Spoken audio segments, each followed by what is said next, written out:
Welcome to the AI Automations for Business podcast. We're your hosts, Katie and Noel, and we'll be discussing how you can use AI for your business along with the latest news, updates, and automations to help you stay ahead of the curve, allowing you to grow and scale your business more efficiently. Please be sure to subscribe, and I hope you enjoy this episode. Hello, welcome back to another episode. Hi, hello, I'm Katie.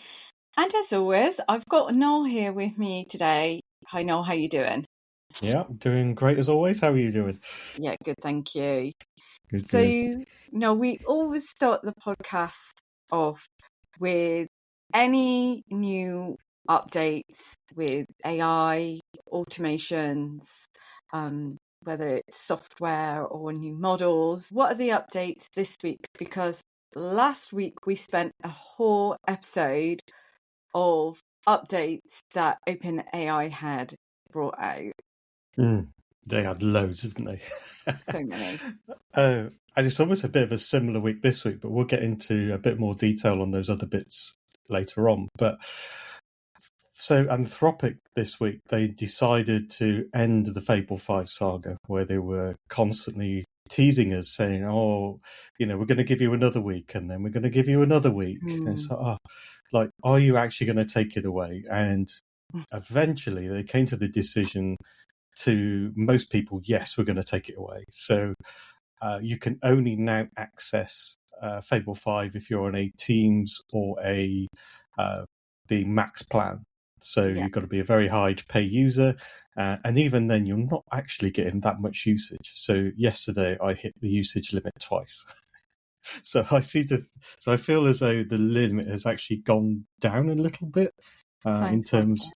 Yeah, it probably has. I mean, it's probably just like how I perceive it, I guess, and what I was doing yesterday. But yeah, I just seem to hit it quite quickly.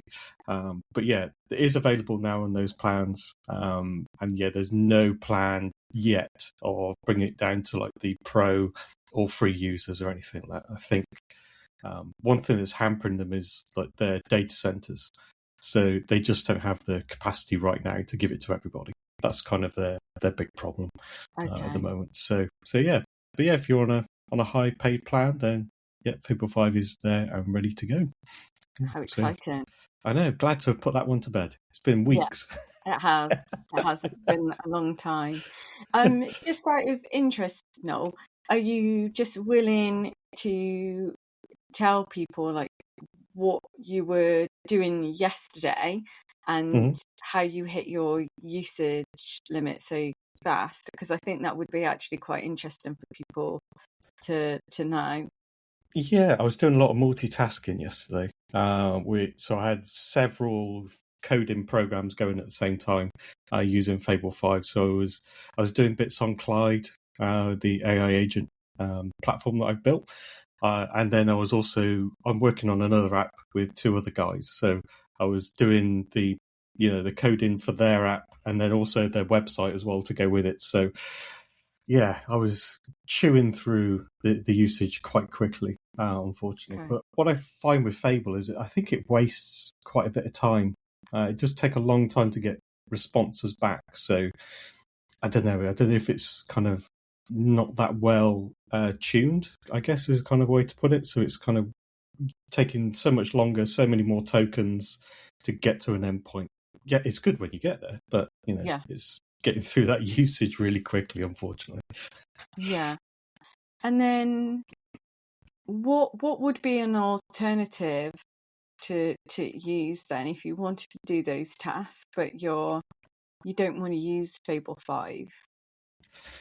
So the next best for those sort of tasks, I think, is currently GPT 5.6 Sol. So on OpenAI, they do have usage limits, but they're not as strict. So like with Anthropic, you've got like a 5-hourly rolling limit and a weekly limit. Whereas I think OpenAI have gone straight for a monthly limit. So, if you've got a big job on, you can just do it and then, not use it for the rest of the month if you want, that sort of thing. So, and do you prefer that rather than a daily limit? Yeah, I think the 5 hourly is a bit strict because I can get to lunchtime and it'd be like, right, you can't use it now until 2 o'clock. I'm like, oh, that's a bit Right. annoying. Yeah. But yeah, with Anthropic though, they did give me some free credits a while ago now. I don't know why I kept having little buttons popping up saying claim this $90 offer, and I was like, oh, okay, I'll claim the offer. So yeah, I had loads of like extra usage because so you can pay more to use it if you want to without upgrading your plan. You can just Right. add money in. But yeah, Fable 5, it chews through that money in no time. So yeah, I got Okay. through.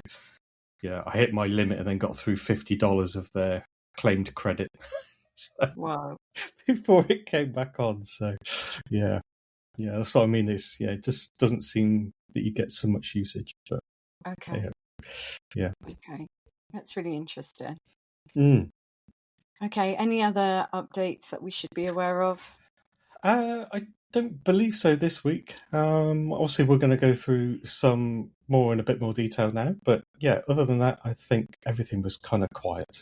But Okay. yeah, this next bit did ruffle a few feathers, I think. Okay.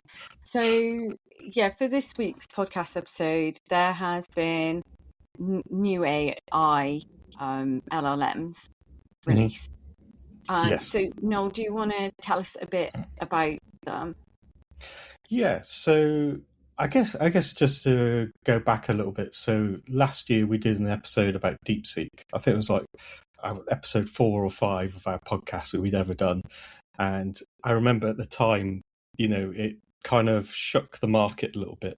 And this DeepSeek model was cheaper and it was probably a bit more capable than the frontier models from OpenAI, Google, and Anthropic. So it kind of caught everyone by surprise. And we've had that again this week from 2 other Chinese labs.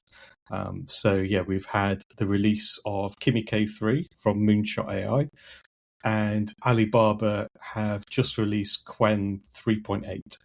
And yeah, they're very, very capable models. A lot more capable than maybe these bigger companies thought it would be. So yeah, Okay. we're yeah, we're hitting So, that again. do you think so Kimmy K's obviously been going for a little while, hasn't it? And I think Yes. we've talked about Kimmy K on the podcast before, but this is now Kimmy K3. Yes. Yeah, I think it Okay. was 2.5, I think, the first time we mentioned it. Yeah. Okay. But that was last year, yeah. Yeah. So, do you want to tell us a bit about Kimmy K3, what it does, why we want to use it, or what we would use it for, and things like that? Because I think it's always really helpful. Like when there becomes so much choice, it's kind of like overwhelming almost. And it's It like, is, well, yeah. which one is going to be the best for me? Like, what are my options? Because so many people, I think, just stick with ChatGPT because it's, something that everyone knows. It's, I guess, trusted. But the Hmm. problem is with ChatGPT, if you're using it and everyone else is using it, everything looks and sounds very similar. Like Hmm. you always know when a graphic or a poster has been done by ChatGPT because they all look exactly the same. Yes. Yeah, definitely. Yeah. I guess with Kimmy K, and it's very, very capable in terms of like it's almost at Fable 5 level intelligence. So this is kind of what caught people out off guard. So at the moment with OpenAI and Anthropic, you've got Fable 5 is like the top end, Yeah. and then 5.6 Sol was just as good, but just a bit below. But what Kimmy K has done, they've slid in the middle somehow. They've managed to sneak in. Everyone's like, "What? How have they managed this? Surely this can't be right." But yeah, all the benchmarks are all independently verified and all that sort of stuff. So yes, it is as almost as powerful as Fable 5. So it's good for creating apps or websites. It's good at creating visuals. It's also good at being like the brain in an AI agent and things like that. It's really, really good at that because I put it through Clyde Bench on the Clyde platform. just so my users understand like which models are the best, and it aced it. It got 100 out of 100 score. So yeah, it was very, very good at those sort of things. So yeah, I would say it's incredibly powerful. It's quite quick as well. It's like I say, Fable 5 is very slow. 5.6 Sol is also quite slow. So yeah, there are a lot of benefits potentially to switching to Kimi K3 at the moment.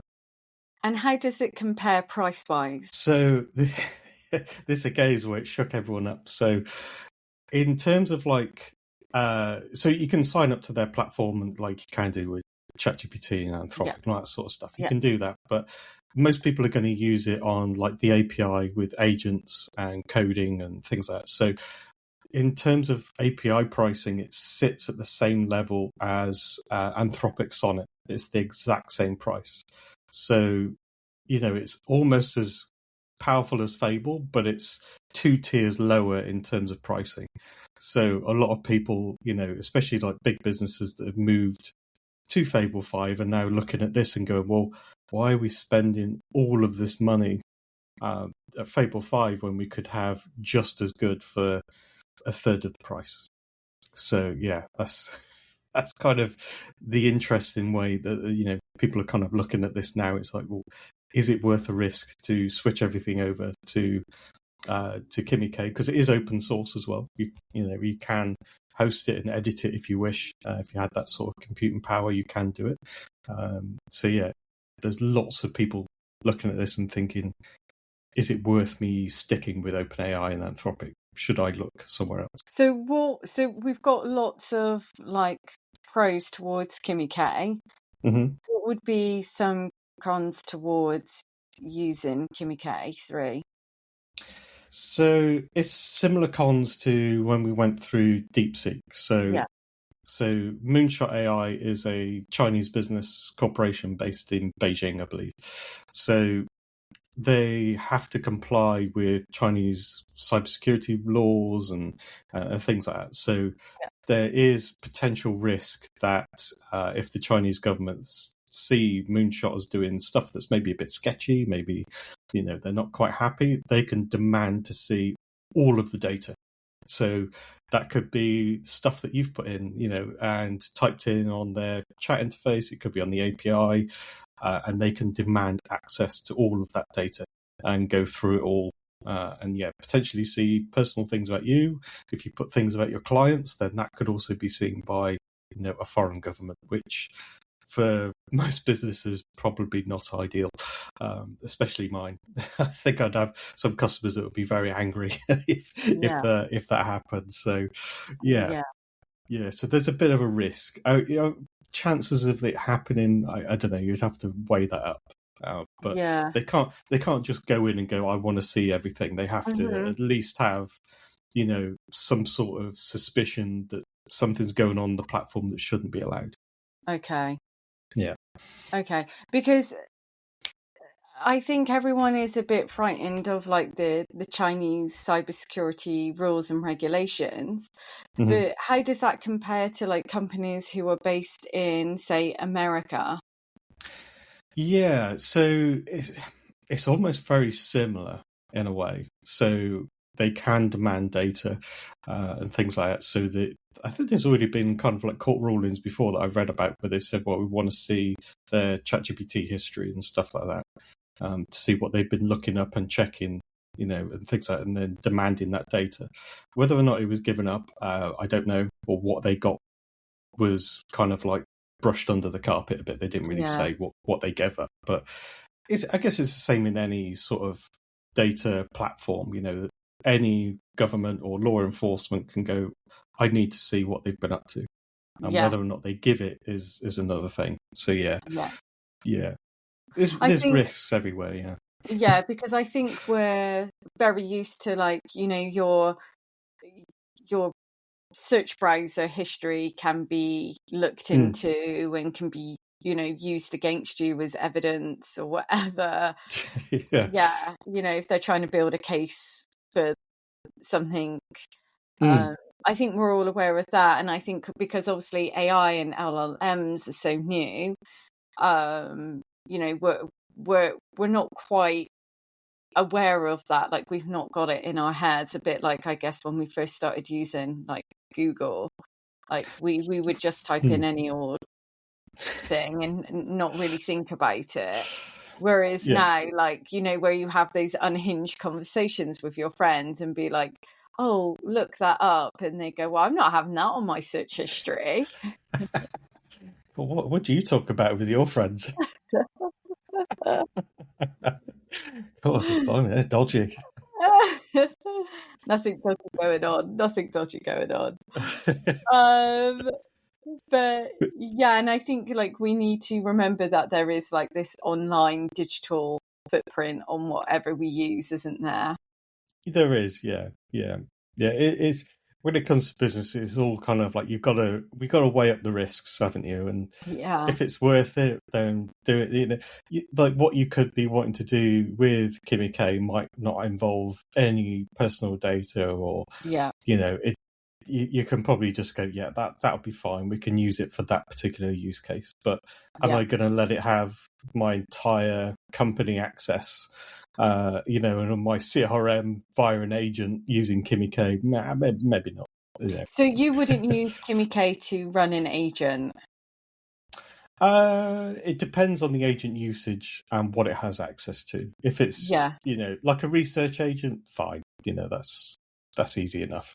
yeah, But yeah, if it was going off and then creating emails to send to customers, or read emails, or read CRM or databases which has personal or classified potentially information, then no. No, I okay, wouldn't. I'd also be a bit worried about the mainstream ones as well, and some of that sort of stuff. So yeah, yeah, but like I say, these models, they are open source. So if you did have the computing power, and I have asked Claude, you know, could I run it on my PC? And he went, don't be stupid, it's far too big for that. You know, you can't.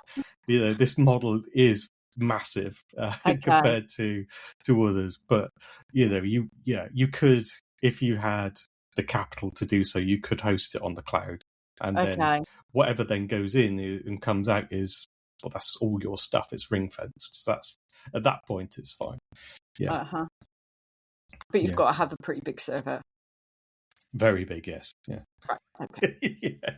Your deep pockets, unfortunately, but it is getting better though. I did nerd out, and I read through a bit of a paper that's coming out. So they're talking about how to make AI models more efficient going forward, because obviously at the minute, you know, the more powerful they get, the more computing resource they're going to need. Mhm. Whereas they're kind of looking at and go, well, we want it more powerful but less computing power. So Yeah, you know, hopefully we're going to get to that point where it's going to start creeping down. yeah. And we'll be able to have Kimmy K3 on our mobile phones, you know. Woo! One day, it'll probably be Kimmy K10 or something. Yeah. Okay. Yeah. Okay. So what are the other update that you wanted to talk about today, Noel? So yeah, the other update is Alibaba. So obviously another Chinese AI lab have bought out Qwen 3.8. And again, this is ruffling again a few more feathers, because they've squeezed into that ChatGPT 5.6 and Fable 5 gap. They've snuck in with Kimmy K. Yeah. There's no talk about pricing yet with that just yet. It only got released on their web app. I think it was like 3 days ago. So I don't think API is out just yet, but I am keeping an eye out for it. But looking at their past models, it's probably going to be similar priced to Kimmy K, and similar sort of capabilities. So yeah, again, it comes with the same sort of risks. But what I would say with these two models, actually, in particular, is if you're looking at creating websites and or want something that's a bit more visual and a bit more exciting to look at, and not the usual, you know, AI rubbish that comes out, then these models are really good at creating that sort of stuff. They're very, very good at creating even like 3D websites and stuff like that. So, you know, if you want to go space age on your homepage, then these models can definitely do that, and they do far better than Fable 5 in those sort of areas. So yeah, really, really interesting. But yeah, And how does that compare, like, for the the security and data to Kimmy K, is it along the same lines? It's exactly the same, yeah. It's the same Okay. risk. They are a Chinese corporation, so they do have to comply with that, the cybersecurity rules from China. So yeah.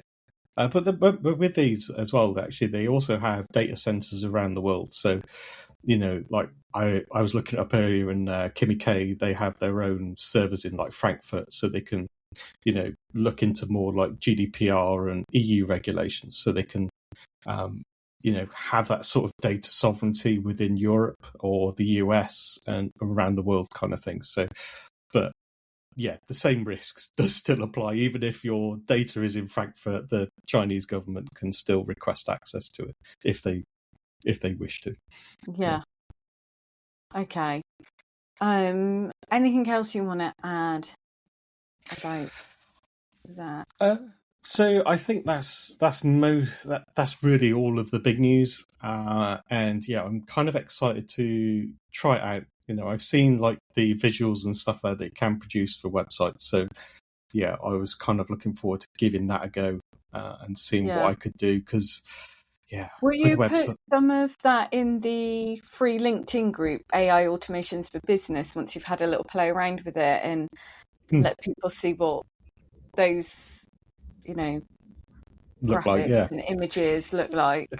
Yeah, definitely, yeah. Because I think, because I was getting angry with Fable 5 the other week. Actually, I was just like, this just looks rubbish. What are you doing? Come on, let's think outside the box. This is, I've described something and you've gone and just give me the generic rubbish. And I was like, so yeah, I'll try the same prompts and put them in Kimmy K, and when I can get access to Quen 3.8, I'll do it in there as well. So if you're not in the free LinkedIn group and you do want to see what Noel's creating, then please come and join. Everyone is completely welcome to join. You can come and let us know what you've been using AI or automations for. Come in, showcase what you've been doing. It's very, very welcome, and we always love seeing how people are using AI and automations in their business. What I wanted to say though was, have you noticed, Noel, or for anyone who is listening, with Anthropic, with Claude, since Fable 5 has been released, has anyone noticed that Sonnet 5 isn't as good? You know what? I did use Sonnet 5 yesterday just to help me with my usage. Yeah. And I would say that it was a stark difference, in terms of use. It just made a mess of what I wanted it to do. But I find actually I tend to default back to Opus 4.8 a lot. And I'm finding that's also maybe not as smart. But I don't know if it's my brain is kind of like expecting Fable 5 outputs and then just getting not so good outputs. So, yeah. Because, we had the conversation, I think it was earlier this year, where both of us had just had enough of ChatGPT. Yeah. And we had decided to move to Claude. Was that this year or was it last year? I think it was the very start of this year, yeah. Okay. I feel like some of the outputs that I'm getting from Claude Sonnet 5 right now are like those of what I was getting from ChatGPT earlier this year, where it's like not listening, it's not remembering things, or it's just not as good as it used to be. That's interesting. Yeah. Yeah. Yeah, because I was kind of finding even with Opus 4.8 that the written content was probably not exactly what I wanted. It used to be really good. When it first came out, I was like, wow, okay, this is brilliant. But where now, yeah, I'm kind of like questioning it a bit more than I used to. So yeah, maybe they are getting dumber over time. Who knows? I don't know, but it'd be really interesting to know other people's opinions as well. So yeah, come and let us know in the free LinkedIn group, or of course you can always email us. hello@makeautomations.ai.